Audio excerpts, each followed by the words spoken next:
Le secteur des mobilités, c'est 20% des gaz à effet de serre à l'échelle régionale.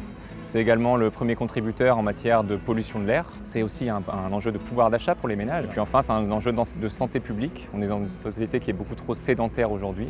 L'écomobilité, c'est tout ce qui va concourir à verdir le secteur des transports, que ce soit en promouvant des modes de déplacement plus vertueux, comme la marche, le vélo, les transports collectifs.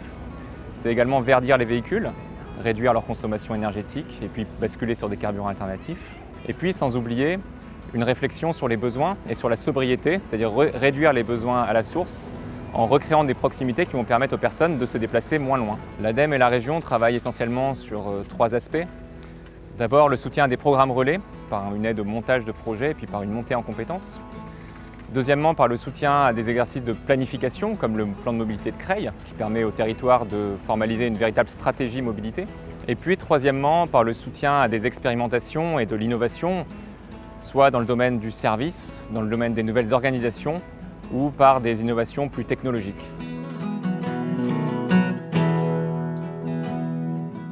Nous étions dans l'obligation, nous, de réaliser un plan de déplacement à l'échelle des 100 000 habitants que comporte le syndicat. Je suis allé voir en fait l'ensemble des EPCI pour dire est-ce qu'on ne pourrait pas parler mobilité au même moment avec le même cahier des charges. On pourrait peut-être trouver des synergies dans l'intérêt en fait, de nos citoyens qui depuis bien longtemps se sont affranchis des limites administratives.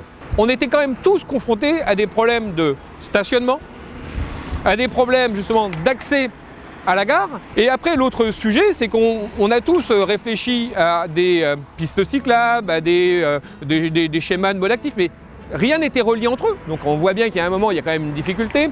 Et donc on a déjà travaillé en fait sur cette notion de bassin de vie. Le fait de travailler à cette échelle-là, qui représente quand même donc un tiers du département, nous a permis de bénéficier de 70% de subventions pour accompagner justement cette démarche. Et là, en effet, si un territoire avait voulu le faire, il n'aurait jamais eu en fait cette aide-là. En parallèle de la démarche que l'on a sur le plan de déplacement, tous les territoires sont en train de créer des PCAET, plan climat, air, énergie, territoire. Et donc du coup, si vous voulez, c'est vraiment ça l'indicateur. C'est-à-dire qu'on va d'un côté, on va mesurer la pollution qui existe de façon globale et on sait qu'en fait, une grosse partie est liée au déplacement. Hein. Donc on va mesurer ça et en fait, le plan de déplacement va mettre des actions. Et donc, on peut imaginer que ces actions ont un résultat du coup sur le document du PCAET.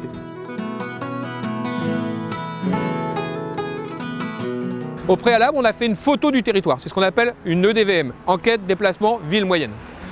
On a interrogé 2% de la population. Nous avons fait le choix de 14 actions qui se retrouvent dans chaque document, en lien entre la ville, l'urbain, le transport collectif et la ruralité.